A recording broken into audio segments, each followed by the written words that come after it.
Who would have thought that Federico Russo would pay attention to the modest and quiet Ursula Gonzalez? She was a student, just finishing her first year at the Economics University, while he was an independent adult, the owner of a fertilizer production plant. There was a 17-year age difference between them. They met at an economic forum where Federico was a speaker, imparting business wisdom to students. Ursula caught his eye immediately. She asked intelligent questions and attentively absorbed the essence of the answers, while others yawned and waited for the forum to end. She was one of the few who won a scholarship to study at that university. It was challenging for her to study alongside wealthy peers, those born with a silver spoon in their mouths. Ursula was accustomed to achieving everything herself, despite challenges and difficulties. But of course, she envied those who were lucky enough to be born into wealthy families. Ursula came from a small provincial town. Her parents were farmers who also had a couple of cows. It wasn't on an industrial scale, so money was scarce, but it was enough for the Gonzalez family. Initially, Ursula wanted to be a farmer too,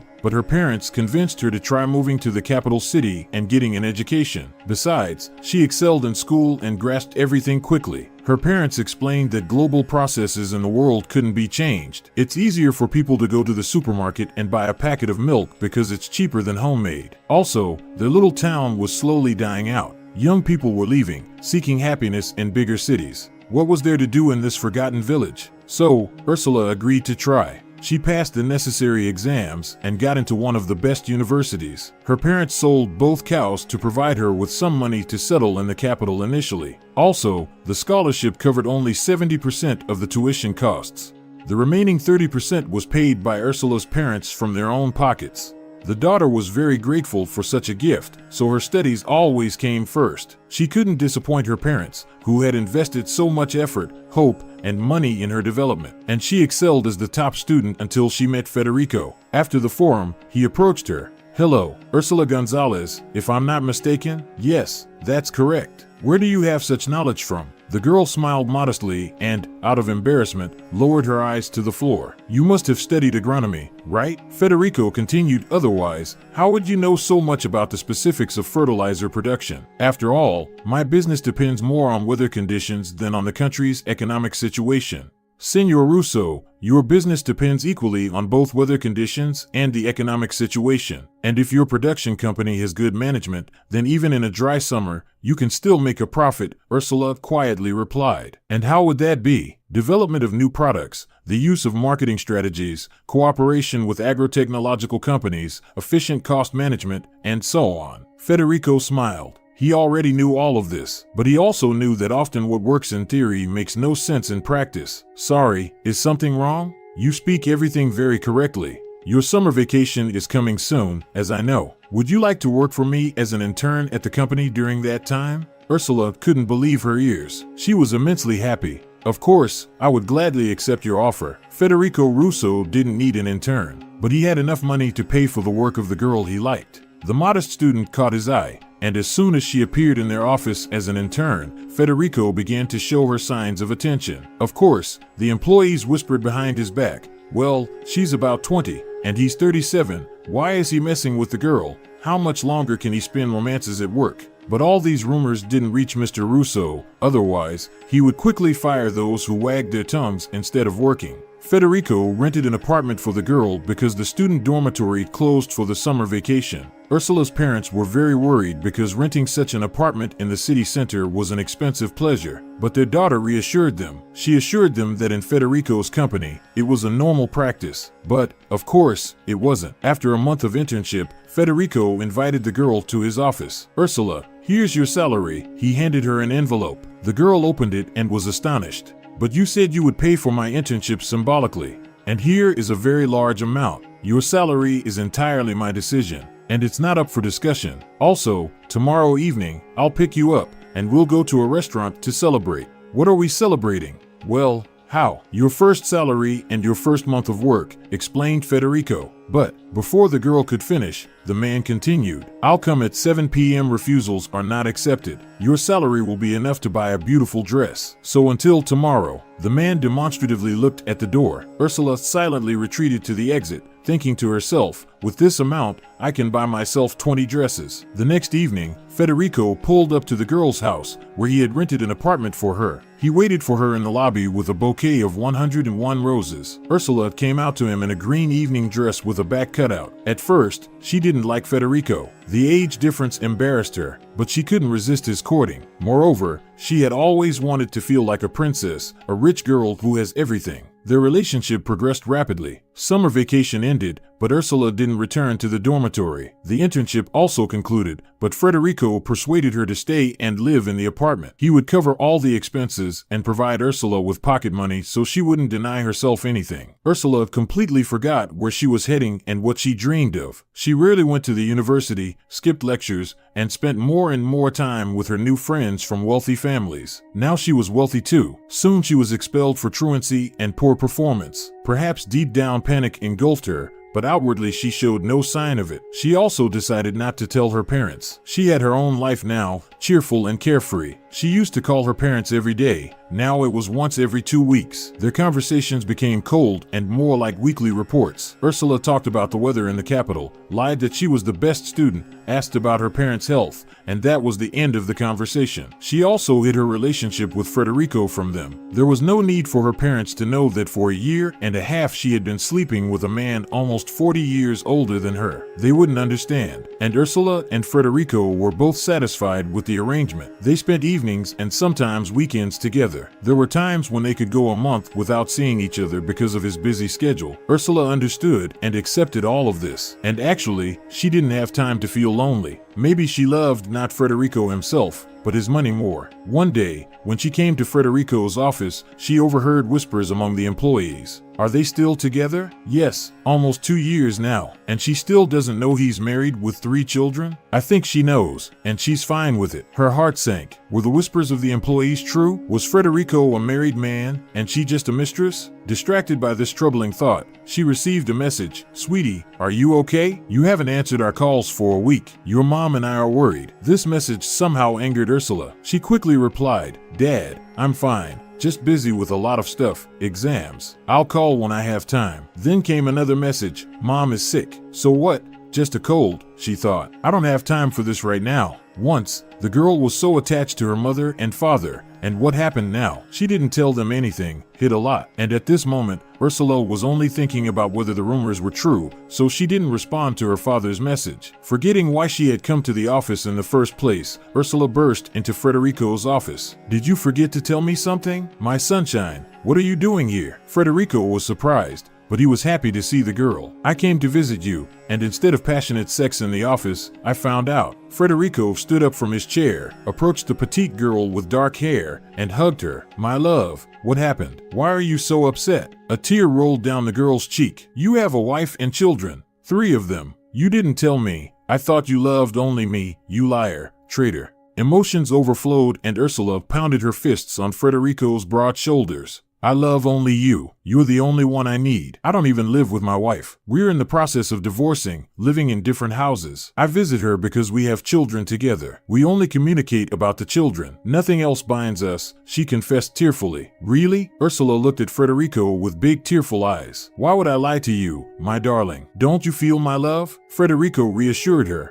Ursula, calming down, embraced Federico, feeling her heart beating in unison with his. I'm sorry for reacting like that, my love, she said softly, her voice trembling. I'm just so afraid of losing you. Federico nodded, smiling understandingly. I understand, my dear, but we're together, and no circumstances can separate us. They embraced again, savoring the closeness. Ursula believed her fears were unfounded and that Federico genuinely loved her. After those words, the couple dissolved into a passionate kiss, and the primary goal of the visit was justified. Feeling upbeat, Ursula left the office. She didn't call her father back, nor did she respond to his last message. She even forgot what he had written. She had her own life, rich and carefree. Time passed. A month, 2. Ursula was enjoying her morning coffee when her father called. Sweetheart, hi. You finally answered. We miss you. How are you? How's your studies? Dad. Too many questions. I'm fine, Ursula replied. Ursula, your mom is sick. Her father's voice trailed off, and Ursula remembered he had mentioned this before. Still, she hasn't recovered yet? It's very bad. She has cancer. I don't know how much longer she'll last. Come home. She really wants to see you, but I can't, Ursula thought. I have so many plans, social events, concerts, and our 2-year anniversary with Federico. Dad, I can come in 2 weeks. I'm swamped with studies, the young woman lied. Ursula, you don't understand. You have to come. Okay, I'll try, she replied, ending the call, saying she had errands to run. Her father felt emotionally detached, as if his daughter didn't care. She was their only child. Will she come? The mother whispered, unable to speak louder. Yes, dear, she'll come. Ursula continued living her life, absorbed in her concerns and plans, while her mother slowly faded away. She tried to suppress feelings of guilt and fear, focusing on her studies and her relationship with Federico. 2 weeks passed, but Ursula never came. Her father became silent, sinking into deep depression. Every day, sitting by his wife's bedside, he prayed for Ursula to just show up, so his wife could see her one last time. In the end, Ursula's mother passed away, embraced by her husband, but without hearing a farewell from her child. She never saw her beloved daughter's eyes again, never hugged her one last time, never said how much she loved her. Ursula's father, consumed by grief and disappointment, could only send her one message, containing the date and time of the funeral. Ursula sat at home, staring at her phone screen. Seconds felt like hours as she tried to comprehend what she had read. Her heart pounded harder, trying to find a way out of this abyss of pain and shock. Suddenly, it all dawned on her. She realized she had lost her mother forever. It was the moment when all her plans and worries crumbled like a house of cards. In that moment, her life was filled with only one thing: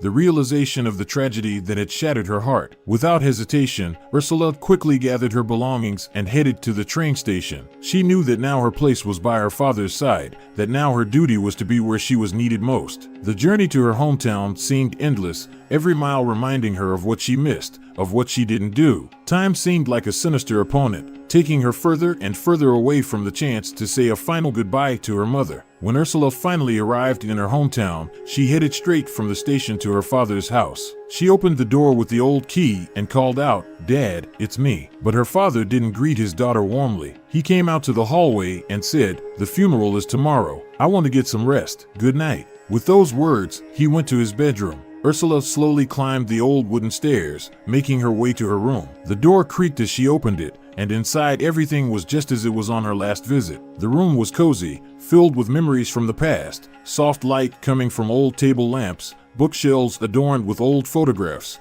and her childhood toys forgotten in the corner. Ursula stopped in the middle of the room, closing her eyes to soak in the atmosphere of the place. Memories of days spent with her mother overwhelmed her. She remembered how they read books together, cooked delicious meals, worked in the garden, milked cows. Ursula remembered telling her mother about her dreams. But now the girl realized how much she had changed. On one hand, she dreamed of wealth and luxury, but she also dreamed of independence and success. Yet at the same time, she had become a kept woman, dependent on Federico's generosity. Would her mother be proud of such a daughter? The next day, Ursula woke up to the bright sun shining directly into her eyes through the partially open window. "What time is it?" she thought. "Why didn't Dad wake me up? I'll be late for the ceremony." Ursula entered the church, the smell of incense hitting her nose. She felt the air heavy with the weight of her mistakes. Every step toward her mother's coffin seemed heavier than the last, as if invisible chains held her, not even allowing her to breathe. When the ceremony ended, Ursula slowly approached her father. His gaze was cold and rigid, as if he was looking through her rather than at her. She wanted to talk to him, as they hadn't spoken in the evening,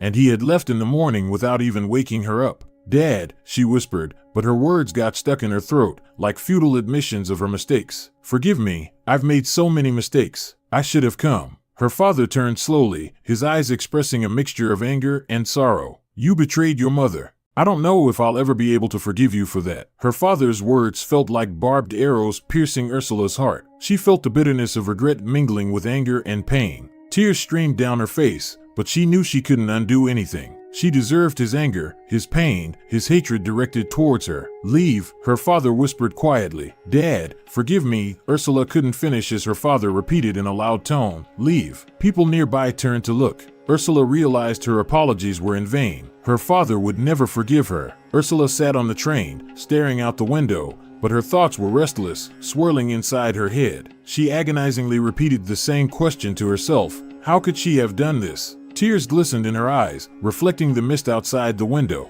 Her heart was full of sorrow and remorse. Her parents had always been her support, doing everything to make her happy and successful. But what had she done in return? She abandoned them in a difficult moment, and now nothing could be undone, nothing could be fixed. Suddenly, she felt a strange tingling in her abdomen. Ursula involuntarily placed her hand on her stomach, feeling that something had changed inside her. Her heart raced as she suddenly remembered her last visit to the gynecologist. A couple of days before the funeral, she had found out she was pregnant. Mixed emotions flooded her, fear, uncertainty, but also some strange sense of hope. Ursula realized she now had a new responsibility, a new purpose. She had to change her life, correct her mistakes, and become better for this new being that would come into her life. With each mile traveled by the train, Ursula felt determination and strength awakening within her. Not all was lost. She could change her life, start over, do things differently. With these thoughts and feelings, she headed to the capital. Upon arrival, she would tell Federico everything, and together, they would build a real family where love, understanding, and trust would reign. She called Federico, and they agreed to meet at her rented apartment. "I have important news for you," the girl said.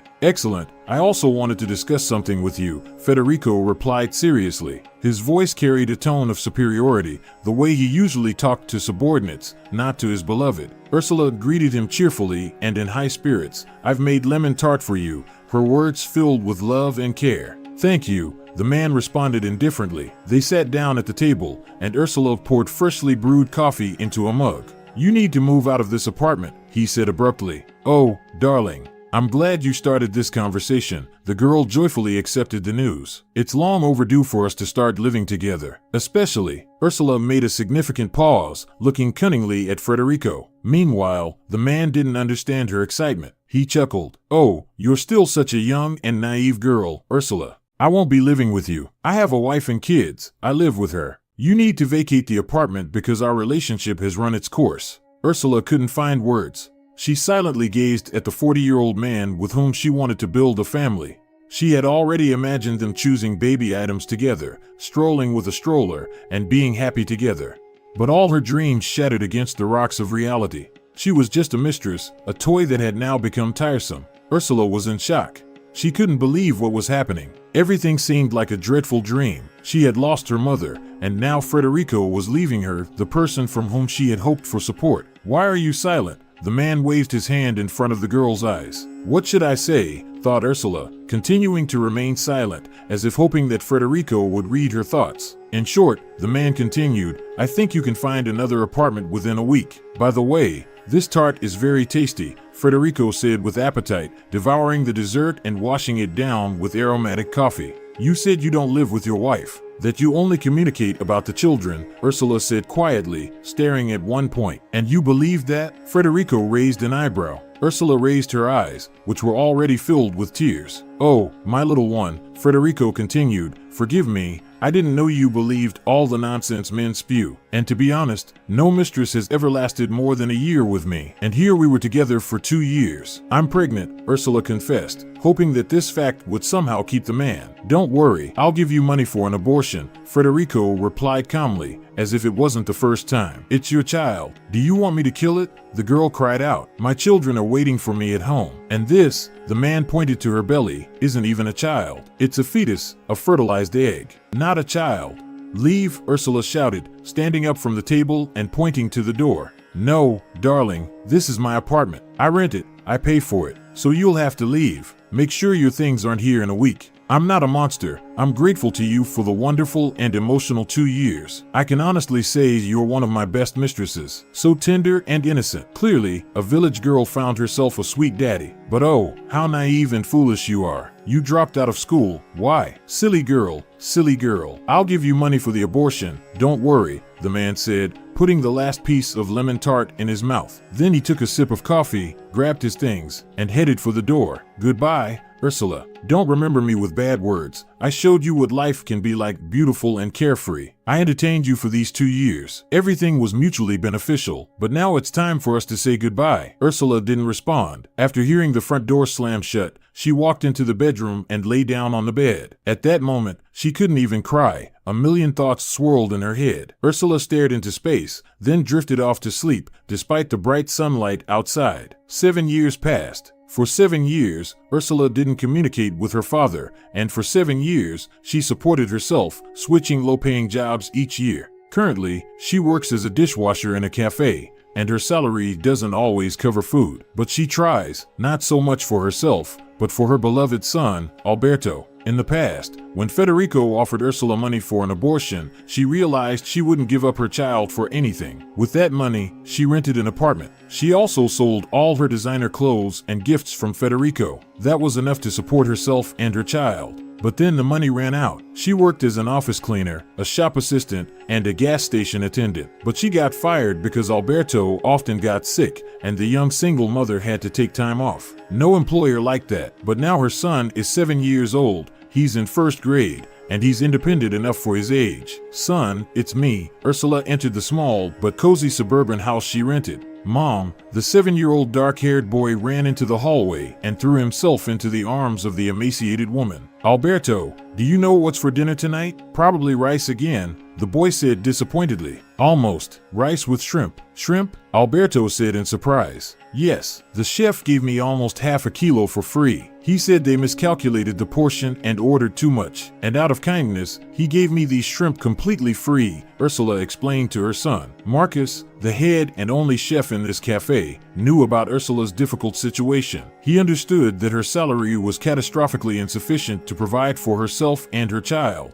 So he helped however he could, ordering extra supplies, as if by mistake, and giving them to the dishwasher. Although, of course, he paid for everything himself, including these shrimp. He felt sorry for this beautiful young woman who, out of foolishness, out of youth, made so many mistakes and now paid for them. He knew about Fernando, about her father, and about Ursula's mother. She told him everything when once after work he offered to walk her home. And then Ursula told him that she would never again rely on other people, and she would never take a cent from anyone. She'll earn everything herself. That's her life position now. Ursula believed that sooner or later the moment would come that would turn her life around. But years went by, and that moment never arrived. After enjoying a delicious dinner of rice with shrimp with her son, Ursula took another book on financial management from the shelf and began to read. She tried to dedicate every spare minute to self-learning. She regretted leaving university, but now she understood that the past couldn't be changed, and she needed to move forward. She often didn't have enough money for food, but she managed to set aside enough for books. It was a matter of priorities. It was important for her to feed and clothe her son, buy books, while she herself could suffice with plain rice or potatoes. Ursula sat at the table, leaning over the book, as if it were the key to her future. In her eyes burned the fire of ambition and determination. She knew the path to change could be long and difficult, but she was ready to see it through. Alberto watched her and couldn't understand why his mother worked so hard, studied, but earned so little. In his mind, the logical chain just wouldn't form. Day after day passed without any change in Ursula and Alberto's lives. The girl began to lose hope. Why do I exert so much effort and time into learning if I can't even apply my skills and practice? For the past 2 months, she had been trying to land a good job in finance, but no one even invited her for an interview because she lacked the appropriate education. She tried to argue that she could work for them even without formal education, citing the numerous books she had read and the countless lectures she had watched online. But no one wanted to listen to Ursula. Her boss, upon learning this, just laughed in her face. "Who would hire you? You were even fired from the store when you were just a salesperson." "I was fired because I had to stay home with my child, and I couldn't come to work," Ursula objected. "Just keep blaming the child then," the boss sneered. "Just admit you're a bad worker and you have no skills. Look at her, a dishwasher wants to be a financial expert. Where else would you see something like this? Is this some kind of joke?" The man laughed. Ursula listened to her boss's words, feeling how his mocking remarks wounded her self-esteem. She tried to hold back the tears and not show any weakness in front of him, but inside, a fire of indignation burned. She couldn't believe that her perseverance and desire for self-improvement were met with mockery. She couldn't accept the fact that her past determined her future, that no one saw the potential in her that she felt so strongly. That day Ursula didn't want to go home, despite the fact that her beloved son was waiting for her there. She felt terrible guilt towards Alberto, as he was growing up in poverty because of her. Maybe she really should have had an abortion. No, the girl immediately pushed away those horrible thoughts. She couldn't imagine her life without Alberto. For his sake, she had to keep trying. But where should she go? She had no idea. On her way home, Ursula stopped by the grocery store. She might have little money left, but tomorrow was payday. Today she would buy Alberto his favorite cereal and a packet of milk. He would be very happy. She handed several paper bills to the vendor. Do you want to take a lottery ticket as change? No, thank you. The draw will be in a week. The main prize is $1 million, the vendor said inspiringly. Ursula smiled. Thank you, but I'll pass. I don't believe in luck. The vendor counted out the change. The next day, Ursula came to work feeling down. You seem sad today. What happened? Marcus inquired. Nothing happened. I'm just not in the mood. It's payday today. Everyone's in a good mood, and here you are, sad. These pennies don't lift my spirits. You know I'm barely making ends meet, the dishwasher said hopefully.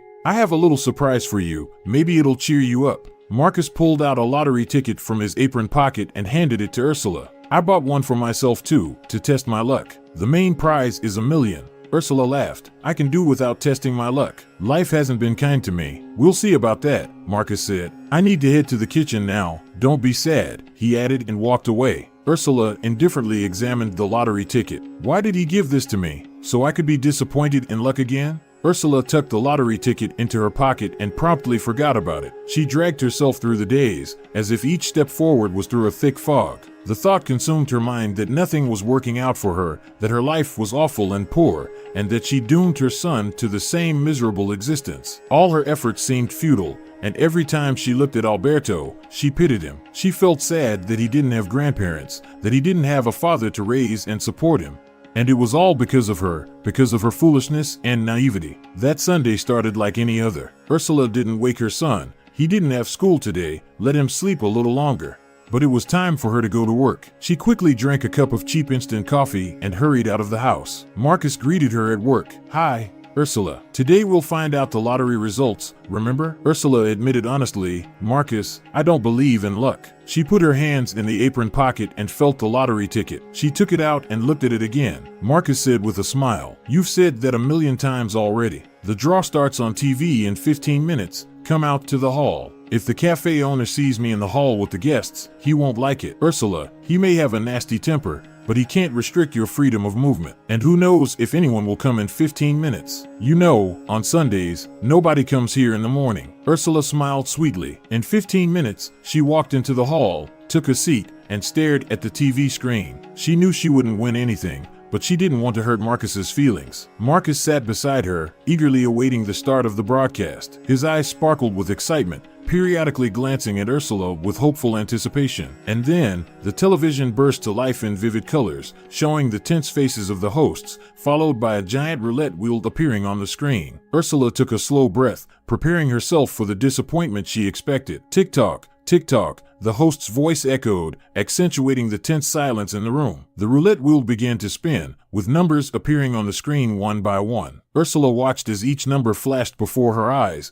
waiting for the moment she would hear her numbers. But each digit seemed to only deepen her doubts. Finally, the roulette slowed down, and the pointer stopped at one of the numbers. Ursula held her breath, ready for disappointment, but then she heard the host's words. Congratulations, ticket number 76432. You're the winner. Your prize is $1 million. Ursula couldn't believe her ears. Her heart pounded so hard it felt like it might burst from her chest. Her eyes widened, and her lips parted slightly, as if she couldn't find the words to express her astonishment. Marcus exclaimed joyfully and hugged Ursula, congratulating her on her win. But Ursula sat in a daze. Could this be a dream? Will I wake up in just a few seconds? The thought flickered in her mind, but her musings were interrupted by the boss's words, which sounded like thunder in the clear sky. Look, the dishwasher won $1 million. You know, statistically, people who get quick and easy money also quickly squander it and end up right back where they started, at the bottom, the boss said mockingly, laughing. Then Marcus stood up for Ursula.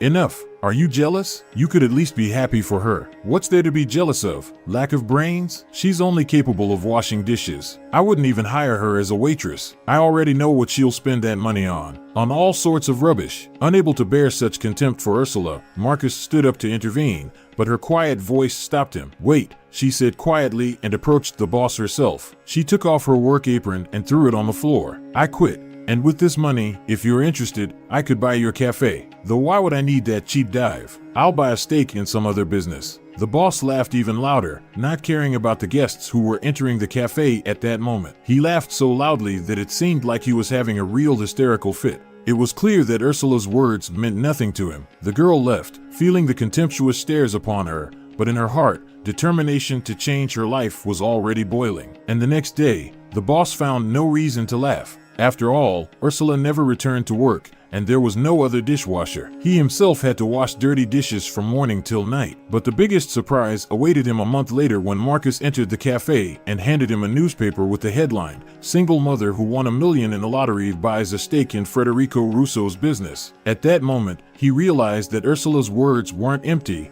and her strength and determination had led to changes he couldn't even dream of. Ursula's life changed drastically. When Federico realized that his new co-owner was his former lover, he nearly fainted. "You were right, Federico. I was terribly stupid and naive," she said when they met. And now she is a co-owner and an active participant in managing the business. In her new role, Ursula has decided to fully dedicate herself to the financial management of the company. She spent a lot of time analyzing reports, studying accounting data, and assessing the company's current financial position. She understood that successful financial management requires a clear plan and strategy. Ursula assembled a team of specialists and worked with them to detail the plan, identifying priority areas for the company's development and the goals that needed to be achieved. An important part of her work was also creating a budget and expenditure plan to efficiently utilize the company's resources. She researched the market, analyzed competitors, and sought innovative ways to optimize financial processes.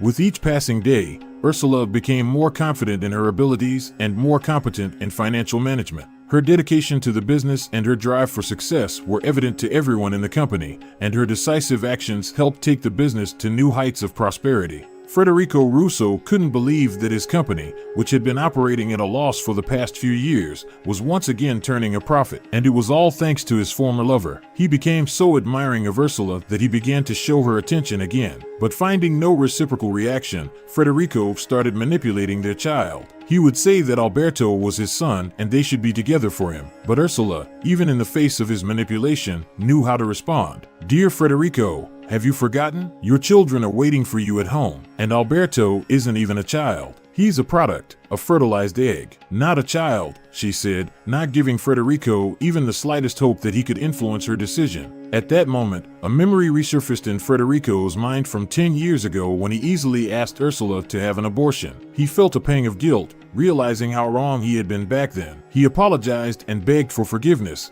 but Ursula was resolute. She wasn't going to succumb to his manipulations. Meanwhile, her relationship with Marcus was growing closer. They spent a lot of time together, discussing future plans and supporting each other. Ursula felt that she had found support and understanding in Marcus, and she began to believe that happiness was possible even after difficult trials. At least Marcus was there for her, even when she had nothing to eat. Finally, Ursula entered a happy period in her life. She found her calling in business, built a relationship with Marcus, and was proud of her son. But the only thing that troubled her was her relationship with her father. It had been 10 years since she knew anything about him. Every time she thought about her father, her heart ached with longing and unresolved questions. How was he doing? How was his health? He didn't even know about his grandson. Ursula had tried many times to contact her father, but all her attempts were in vain. Her calls went unanswered because his phone number was blocked. Maybe he changed his SIM card, she thought. It was like a void in her life, like a missing puzzle piece that prevented her from fully enjoying her happiness. At the same time, Ursula was very afraid to go back home. Various frightening scenarios flashed through her mind.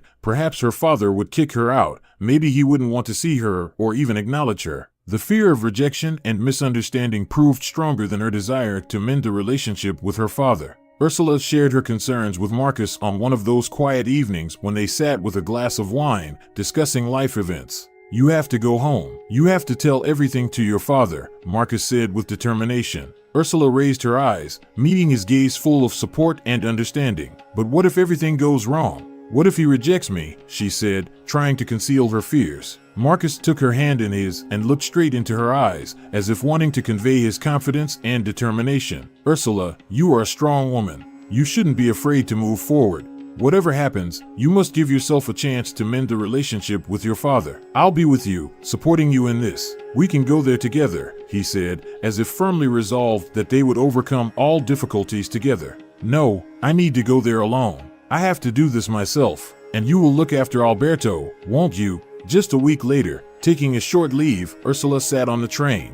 Her heart was pounding as if it would burst out of her chest. The train slowly pulled away from the platform. Ursula walked from the station, the house not far away. Approaching the painfully familiar fence, Ursula clenched a small handkerchief in her hand and confidently headed to meet the past, prepared for any outcome. She pushed the gate, which, to her surprise, was open, walked to the front door, and knocked softly. After a few long minutes, the door opened, and Ursula saw a gray-haired old man. "Who are you?" he said. Of course, the old man immediately recognized his daughter, although she had changed a lot, but he could not believe his eyes. "Dad, it's me, Ursula. Forgive me." The girl couldn't hold back her tears. "Daughter," the father hugged her. "Every day I thought of you. I tried to contact you, but it was in vain. I've been waiting for you for so long. Dad, I was so afraid that you wouldn't forgive me.